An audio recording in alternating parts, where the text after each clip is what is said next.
Chân cái lon mà mẹ cầm cho tôi bị côn ấy mà nè. Cho ấy tê con ấy tê. Mà ỏi bạp tê. Mà kết cho lan phê. Học con mẹ. សួស្តីអ្នកនរគ្នាថ្ងៃនេះខ្ញុំមានវីដេអូ special មួយសម្រាប់បង្ហាញអ្នកទាំងអស់គ្នាហើយសម្រាប់នៅក្នុងឱកាសទិវាអ្នកម្ដាយចូលទៅក្នុងមួយខ្ញុំទាំងអស់គ្នាកុំឲ្យព្រិចភ្នែកណាព្រោះថាខ្ញុំបានយកកាដូពិសេសនេះជាផ្លែឈើយកទៅជូនម៉ែរបស់ខ្ញុំទាំងអស់គ្នាចាំមើលថាមានអ្វីកើតឡើងតោះសួស្តីម៉ែថ្ងៃនេះខ្ញុំមានកាដូពិសេសជូនមកឯងហើយនេះគឺជាផ្លែឈើបាទហើយនេះមួយទៀតគឺនំខេកហើយនេះគឺបាច់ផ្កាម៉ែបាយទាំងអស់គ្នាណាហើយនេះគឺដូនេះគឺសម្រាប់ទិវាអ្នកម្ដាយហ៎ម៉ែ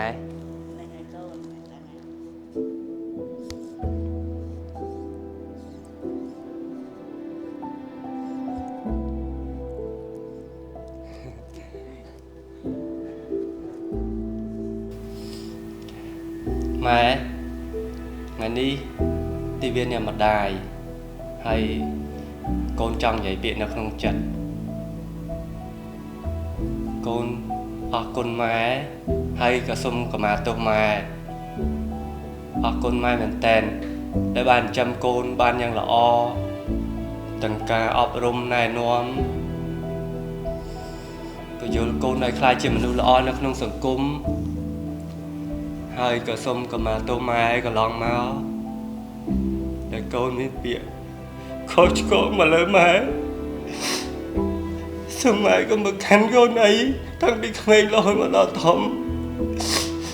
លើកក្បោះពាក្យសម្ដីហ៎ម៉ែម៉ែមិនឲ្យកូនបាបទេហើយកម្មាទោសម៉ែសូមទោសម៉ែខ្លាំងមែនតើថ្ងៃនេះព្រោះពាក្យដែលកូននិយាយចង់និយាយចេញពីចិត្តទោះបីពេលខ្លះកូនសម្ដីធំសម្ដីតូចដល់ម៉ែម៉ែកុំប្រកាន់កូនកុំឲ្យកូនបាបមានអីណាម៉ែណា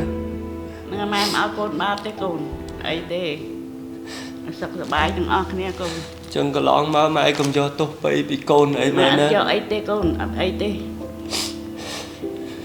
វាមិនឲ្យម៉ែមិនឲ្យបាបទេម៉ែគិតច្រើនពេកអរគុណម៉ែ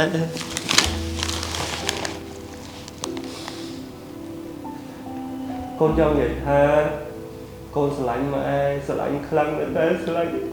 ជាងគេនៅលើលោកអរគុណមែនតើសម្រាប់ការចាំបីបាច់ផែនសារកន្លងមកហើយកូនមិនល្អបានហើយកូនបានហើយកុំយំពេកបានហើយ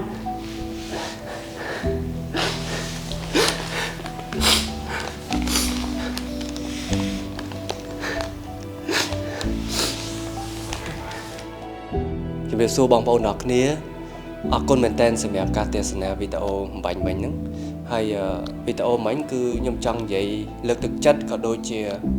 កូនទាំងអស់គ្នាស្រឡាញ់ឪពុកម្ដាយឲ្យបានច្រើនហើយថ្ងៃនេះគឺជាថ្ងៃទិវាអ្នកម្ដាយហើយនៅក្នុងវីដេអូមិញហ្នឹងគឺ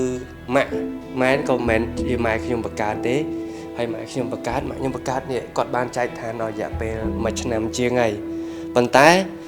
ម៉ែនេះគឺខ្ញុំទុកគាត់ដូចជាម៉ែបង្កើតចឹងដោយសារគាត់ស្រឡាញ់ខ្ញុំដូចជាកូនគាត់បង្កើតគាត់តែងតែ take care ខ្ញុំមើលថែខ្ញុំធ្វើម្ហូបធ្វើអីដែលនិយាយទៅអ្វីដែលគាត់ជួយបានគឺគាត់ជួយខ្ញុំទាំងអស់អញ្ចឹងខ្ញុំស្រឡាញ់គាត់ដូចជាម៉ែហើយអ្វីដែលក្តីស្រឡាញ់ខ្ញុំផ្ដល់ចំពោះគាត់មិញ